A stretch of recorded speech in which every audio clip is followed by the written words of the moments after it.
प्रिय प्रशिक्षणार्थियों, BSc BEd third year इंट्रीकेटेड निर्मल TT college की ऑनलाइन क्लासेज हिंडौन सिटी में मैं केपी शर्मा आप सभी प्रशिक्षणार्थियों का हार्दिक अभिनंदन करता हूं, स्वागत करता हूं। प्रश्न पत्र विद्यालय में निर्देशन एवं परामर्श, विद्यालय में निर्देशन एवं परामर्श इकाई फैली चल रही है। इसमें 10वीं जो वीडियो है, 10वां जो प्रकरण है मेरा, वह है निर्देशन की प्रकृतिगत विशेषताओं का उल्लेख। कैसी विशेषता तो मैंने आपको बता दी थी पहले निर्देशन की, लेकिन प्रकृतिगत जैसी प्रकृति होती है उसकी विशेषताएं किस प्रकार की हैं, उनका उल्लेख मैं आपको यहां कर रहा हूं।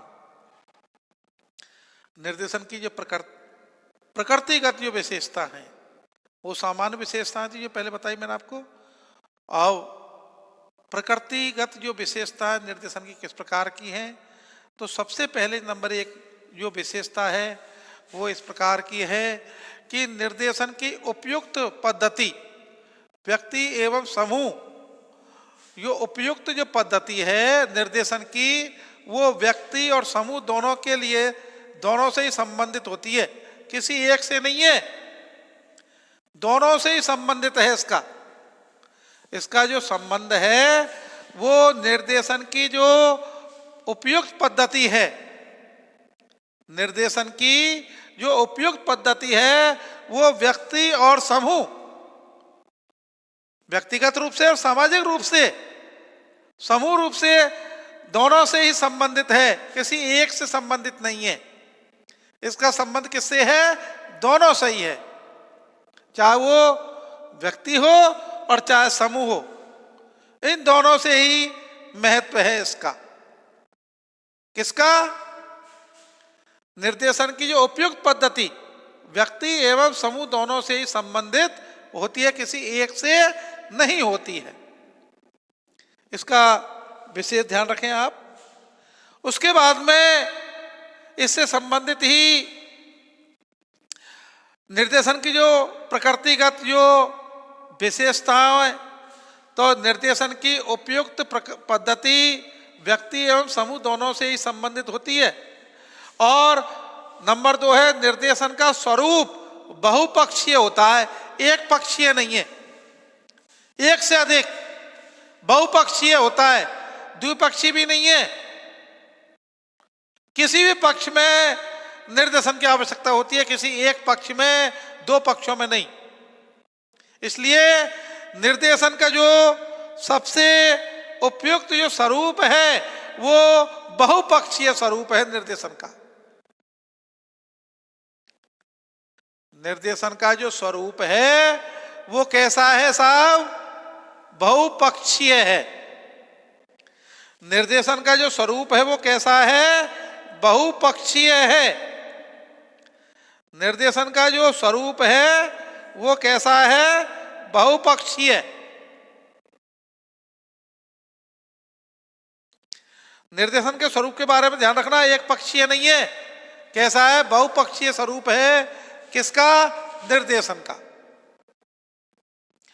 और निर्देशन के संबंध में नंबर 3 है इसी में ही कि निर्देशन के संबंध में विविध प्रकार की जानकारी, विविध, एक प्रकार की नहीं, अनेक प्रकार की जानकारी प्राप्त करने के लिए विभिन्न विधियों और प्रविधियों का प्रयोग संयुक्त रूप से किया जाता है। ध्यान देना, पुनः समझा रहा हूं। देखिए, निर्देशन के संबंध में विविध प्रकार की जानकारी प्राप्त करने के लिए विभिन्न विधियों एवं प्रविधियों का प्रयोग संयुक्त रूप से, एक रूप से नहीं, संयुक्त रूप से किया जाता है। ध्यान देना, निर्देशन से संबंध में जो विविध प्रकार की जानकारी प्राप्त करने के लिए विभिन्न विधियों एवं प्रविधियों का प्रयोग संयुक्त रूप से किया जाता है, अलग अलग नहीं। कैसे किया जाता है? संयुक्त रूप से किया जाता है, अलग अलग प्रकार से नहीं होता है। इसलिए निर्देशन के संबंध में विविध प्रकार की जो जानकारी प्राप्त करने के लिए विभिन्न विधियों एवं प्रविधियों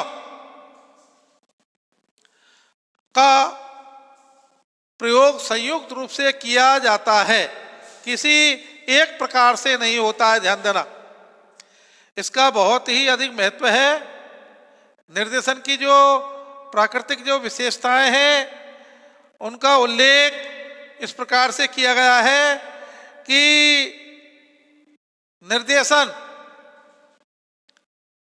सबसे पहले मैंने आपको बताया था कि इसका निर्देशन की जो उपयुक्त पद्धति है वो व्यक्ति एवं समूह दोनों के लिए ही संबंधित होती है, दोनों से संबंधित है, एक से नहीं है, व्यक्तिगत और सामूहिक रूप से। और नंबर 2 बताया था कि निर्देशन का जो स्वरूप है वो बहुपक्षीय है, एक पक्षीय नहीं है, बहुपक्षीय है। पक्षी का मतलब पक्षीय नहीं, पक्षीय का मतलब पक्ष, बहुपक्षी। और निर्देशन में जो विविध, निर्देशन के संबंध में जो विविध प्रकार की जानकारी है, निर्देशन के संबंध में जो विविध प्रकार की जानकारी है उसको प्राप्त करने के लिए विभिन्न विधियों और प्रविधियों, विधियों एवं प्रविधियों का प्रयोग संयुक्त रूप से किया जाता है, व्यक्तिगत रूप से नहीं होता, ध्यान रखना, संयुक्त रूप से होता है, मिलजुल करके। और निर्देशन का संबंध व्यक्ति के समग्र पक्षों के विकास से होता है। देखिए, निर्देशन का जो संबंध है वो व्यक्ति के समग्र पक्षों के विकास से होता है। सर्वांगीण विकास करना व्यक्ति का, एक पक्षीय नहीं, सभी पक्षीय, सभी पक्षों में उसका विकास करना है व्यक्ति का। इसलिए निर्देशन का संबंध व्यक्ति के समग्र पक्षों के विकास से संबंधित होता है, किसी एक से नहीं होता है। व्यक्ति का समग्र सर्वांगीण विकास करना ही इसका एक प्रमुख उद्देश्य है।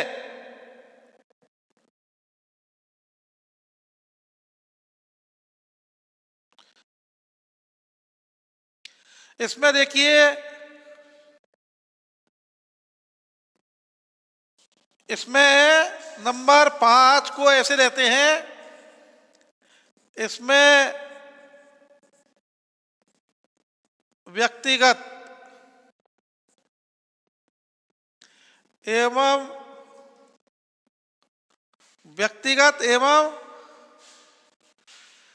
वस्तुगत, या जिसको कहते हैं वस्तुनिष्ठ, व्यक्तिगत एवं वस्तुनिष्ठ, ऑब्जेक्टिव,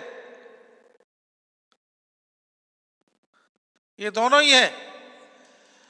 निर्देशन में व्यक्तिगत एवं वस्तुनिष्ठ दोनों ही प्रकार के परीक्षणों का प्रयोग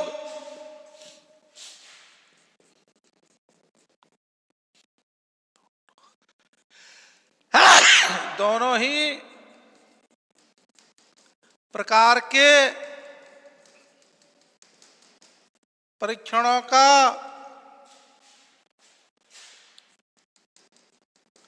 प्रयोग, दोनों ही प्रकार के परीक्षणों का प्रयोग निर्देशन के योगदान से किया जाता है।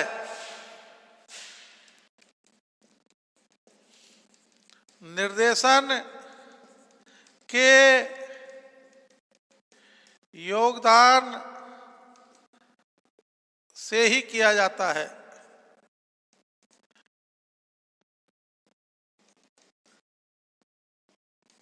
इनके योगदान से किया जाता है साहब। व्यक्तिगत और वस्तुनिष्ठ। व्यक्तिगत सब्जेक्टिव होता है और ऑब्जेक्टिव सब्जेक्टिव और ऑब्जेक्टिव। व्यक्तिगत एवं वस्तुनिष्ठ दोनों प्रकार के जो परीक्षणों का प्रयोग निर्देशन के योगदान से ही किया जाता है। किसके योगदान से? निर्देशन के योगदान। किसका? व्यक्तिगत और वस्तुनिष्ठ। व्यक्तिगत और वस्तुनिष्ठ दोनों ही प्रकार के जो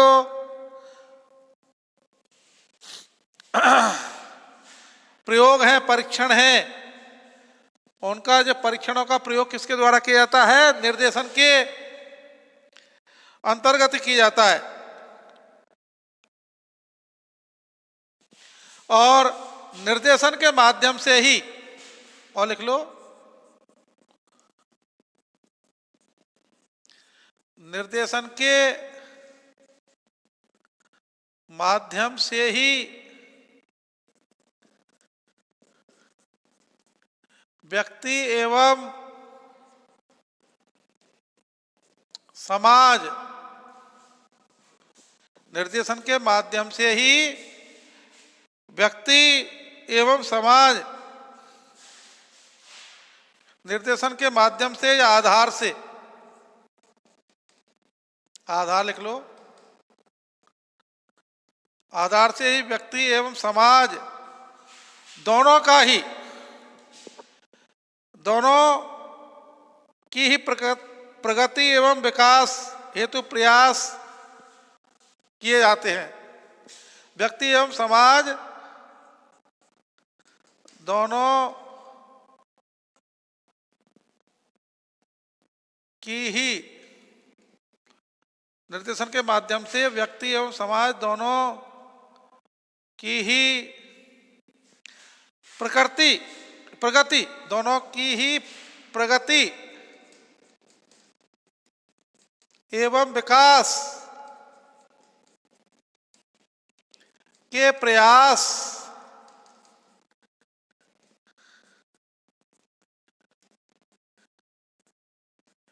किए जाते हैं।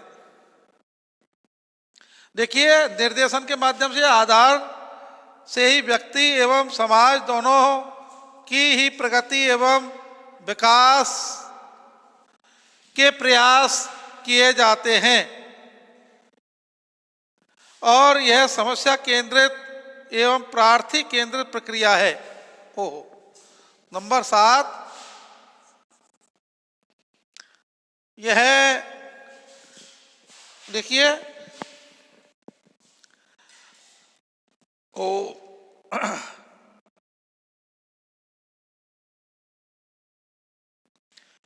हाँ, निर्देशन यह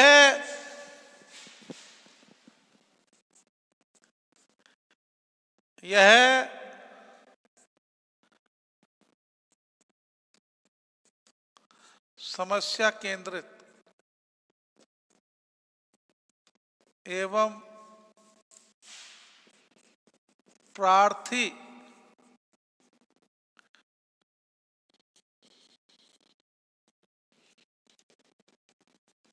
केंद्रित प्रक्रिया है। समस्या केंद्रित, हाँ, समस्या केंद्रित एवं प्रार्थी केंद्रित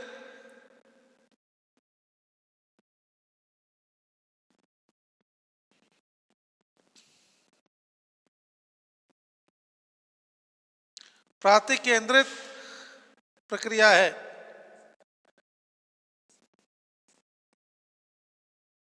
कौन सी? निर्देशन।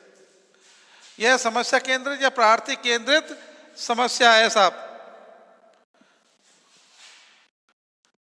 यह समस्या केंद्रित या प्रार्थी केंद्रित प्रक्रिया है। इतना ठीक है। व्यक्ति को आत्मनिर्देशन के योग्य बनाना इस प्रक्रिया का प्रमुख उद्देश्य है। व्यक्ति को आत्मनिर्देशन, लिख लो, नंबर 8,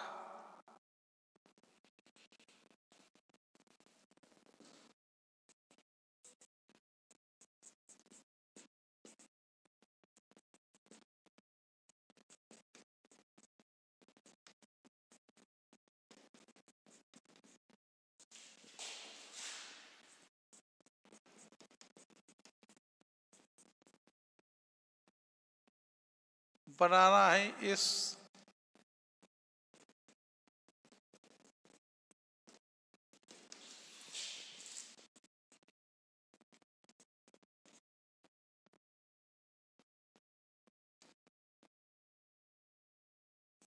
महत्वपूर्ण उद्देश्य है। व्यक्ति को आत्मनिर्देशन बनाना ही इस प्रक्रिया का महत्वपूर्ण उद्देश्य है या प्रमुख उद्देश्य। बात वही है, महत्वपूर्ण या प्रमुख उद्देश्य है। ध्यान देना। और यह विभिन्न क्षेत्रों में समायोजन की क्षमता का विकास करने में सहायक है। यह विभिन्न क्षेत्रों में, नंबर 9, यह विभिन्न क्षेत्रों में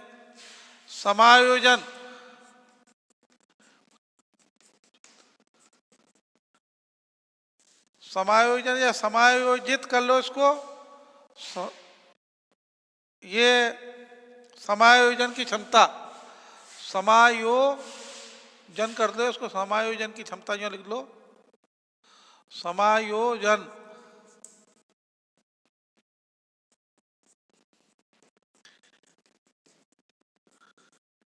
क्षमता का विकास करना। समायोजन की क्षमता का विकास करने में, क्षमता के विकास करने में सहायक है।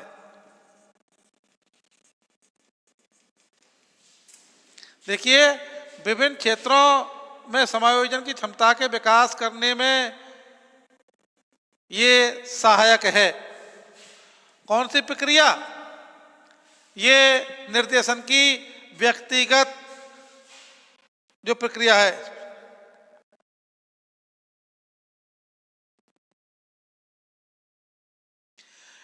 इस प्रक्रिया का तत्कालीन उद्देश्य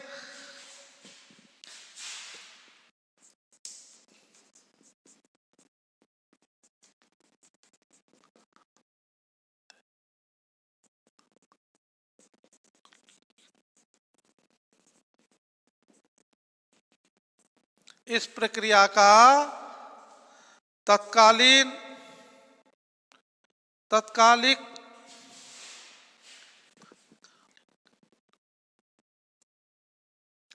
नहीं है, सब तत्कालिक, तुरंत तत्कालिक उद्देश्य व्यक्ति की तत्कालिक समस्याओं, उद्देश्य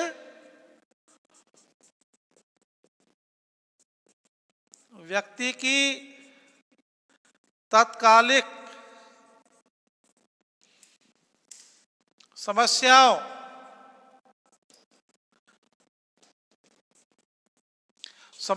का समायोजन या समस्याओं के समाधान में सहायता प्रदान,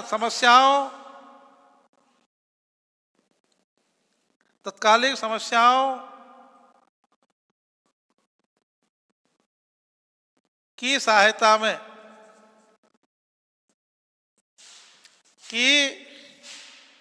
समाधान में सहायता प्रदान करती है। समस्याओं के समाधान में, रखो इसको, समस्याओं के समाधान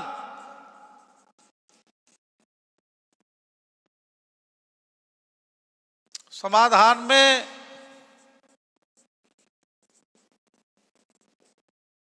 सहायता प्रदान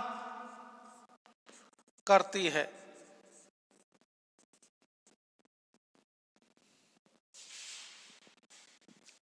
ये देखिए, इस प्रक्रिया का तत्कालिक उद्देश्य व्यक्ति की तत्कालिक समस्याओं के समाधान में सहायता प्रदान करती है। कौन सी प्रक्रिया?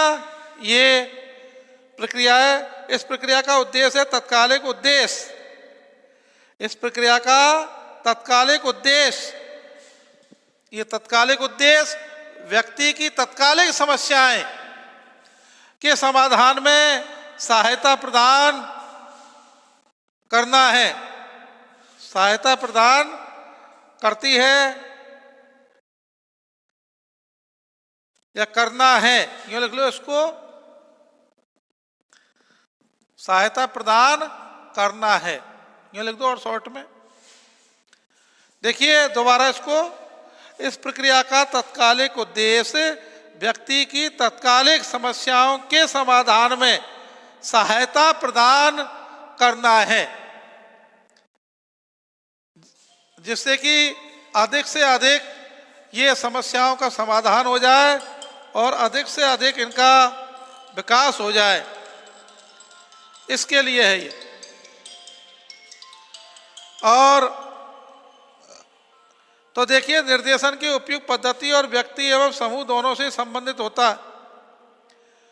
और ये निर्देशन के स्वरूप है, ये बहुपक्षीय होता है, एक पक्षीय नहीं है, बहुपक्षीय स्वरूप है निर्देशन का।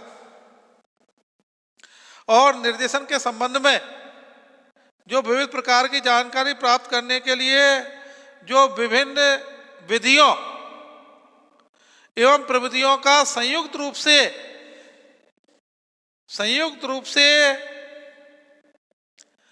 मतलब इनका प्रयोग संयुक्त रूप से किया जा सकता है। विधि और प्रविधियों का दोनों का ही संयुक्त रूप से इनका प्रयोग किया जा सकता है, ये भी एक इसकी विशेषता है प्रगतिगत, ये भी इसकी एक प्रगतिगत क्या है, विशेषता है साहब। इसमें निर्देशन का संबंध व्यक्ति के समग्र पक्षों से के विकास से होता है। देखिए, निर्देशन का संबंध व्यक्ति के समग्र पक्षों के विकास से होता है, कोई एक पक्ष नहीं है, समग्र पक्ष हैं। व्यक्ति के जितने भी समग्र पक्ष हैं उनके विकास से संबंधित होता है इसका, किसी एक से नहीं होता है। समग्र पक्षों के विकास से संबंधित ही होता है, किसी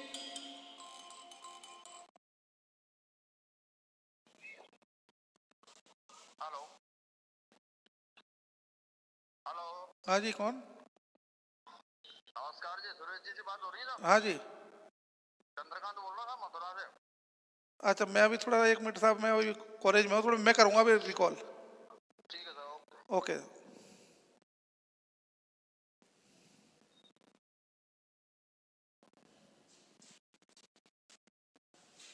हाँ जी, इसमें देखिए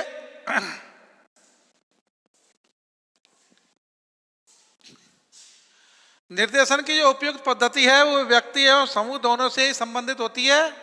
और निर्देशन का जो स्वरूप है ये बहुपक्षीय होता है।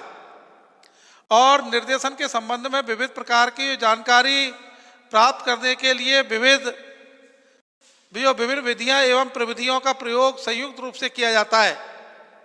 और निर्देशन का जो संबंध है वो व्यक्ति के समग्र पक्षों के विकास से होता है। और व्यक्तिगत एवं वस्तुनिष्ठ दोनों ही प्रकार के परीक्षणों का प्रयोग निर्देशन के योगदान से किया जाता है। और निर्देशन के माध्यम से ही व्यक्ति एवं समाज दोनों की ही प्रगति एवं विकास के प्रयास किए जाते हैं। निर्देशन के आधार पर या माध्यम से व्यक्ति एवं समाज दोनों के ही प्रगति के विकास किए जाते हैं। और ये समस्या केंद्रित एवं प्रार्थिक केंद्र प्रक्रिया है। ये समस्या केंद्रित और प्रार्थी केंद्रित ये प्रक्रिया है। कौन सी? निर्देशन की, जो व्यक्तिगत विशेषताओं के अंतर्गत आता है। और ये व्यक्ति को आत्मनिर्देशन के योग बनाने की एक प्रक्रिया का प्रमुख उद्देश्य है। व्यक्ति को आत्मनिर्देशन के योग बनाने की इस प्रक्रिया का ही एक प्रमुख उद्देश्य है और यह विविध क्षेत्रों में समायोजन की क्षमता का विकास करने में सहायता प्रदान करती है। साहब,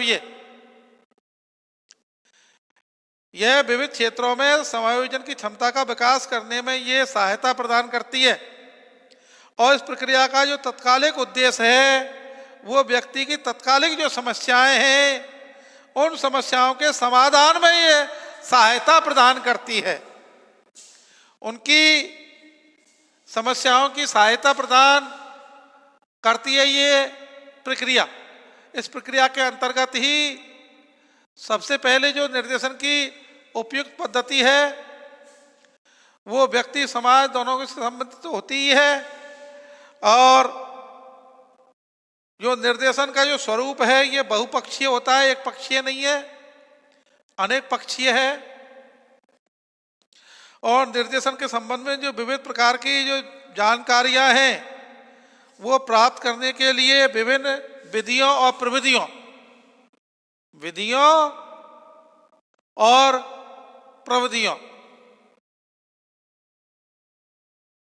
जैसे व्याख्या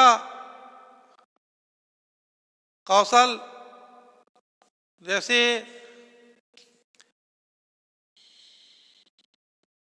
कई ऐसे प्रकार के हुए हैं जिनका उपयोग एक साथ किया जाता है, जैसे प्रश्नोत्तर प्रविधि है, व्याख्यान विधि है और मूल्यांकन विधि है। जो भी है दोनों का उपयोग किया जाता है। उसी प्रकार से जो संयुक्त रूप से प्रविधि और विधियों का उपयोग, विधि और प्रविधियों का उपयोग किया जाता है और निर्देशन का जो संबंध है वो समग्र पक्षों के विकास से संबंधित होता है, किसी एक पक्ष से संबंधित नहीं है। मैंने आपको बताया था मनोवैज्ञानिक, दार्शनिक, सामाजिक और कैसे भी पक्ष है उन सभी पक्षों का विकास करना इसका महत्वपूर्ण एक निर्देशन का ये विशेषता है।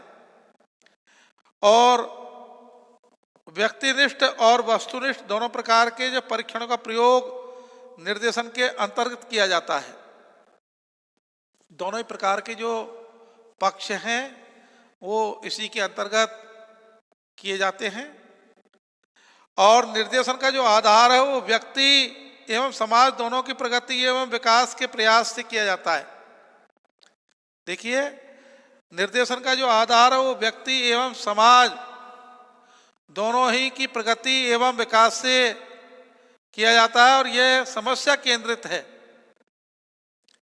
ये क्या है साहब? समस्या केंद्रित है और प्रार्थी केंद्रित प्रक्रिया है ये। समस्या केंद्रित एवं प्रार्थी केंद्रित प्रक्रिया है ये और व्यक्ति को आत्मनिर्देशन के योग बनाने की इस प्रक्रिया का प्रमुख उद्देश्य होता है इसका। देखिए, व्यक्ति को आत्मनिर्देशन के योग, सेल्फ कॉन्फिडेंस, सेल्फ गाइडेंस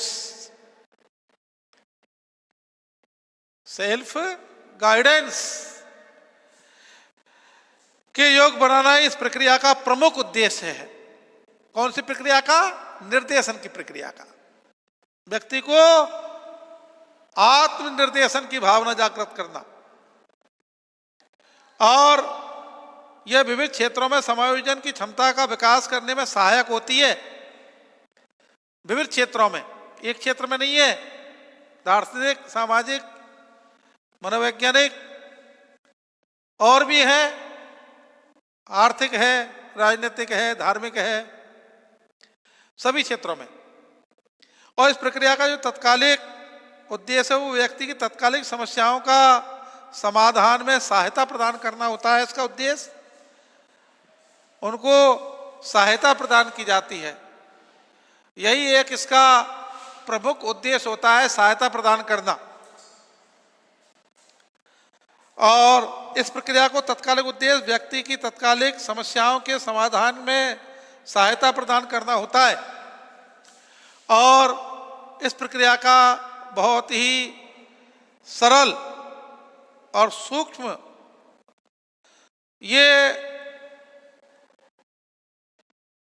व्यक्ति की प्रमुखता यह है कि स्वाभाविक जो विकास है उसकी प्रक्रिया को आगे बढ़ाना, उसमें सुझाव देना और व्यक्ति के अंतर्गत ऐसी भावनाएं जागृत करना, ऐसा विकास करना जो अयोग्य है, असक्षम है, उसको निर्देशन प्रक्रिया के माध्यम से योग्य बनाना, मार्गदर्शन करना। ये निर्देशन की जो प्रक्रिया है ये एक सेवा कार्य है, कोई वस्तु नहीं है देने की। निर्देशन के माध्यम से ही अच्छे अच्छे व्यक्तियों में आत्मविश्वास, आत्मनिर्देशन की भावना जागृत हो जाती है और उनका विकास होता है। इसलिए निर्देशन की जो प्राकृतिक विशेषताओं का उल्लेख मैंने यहाँ जो किया है वो अब समय अभाव के कारण मैं यही अपनी वाणी को विराम देता हूँ और आप सभी के लिए बहुत बहुत धन्यवाद, बधाई।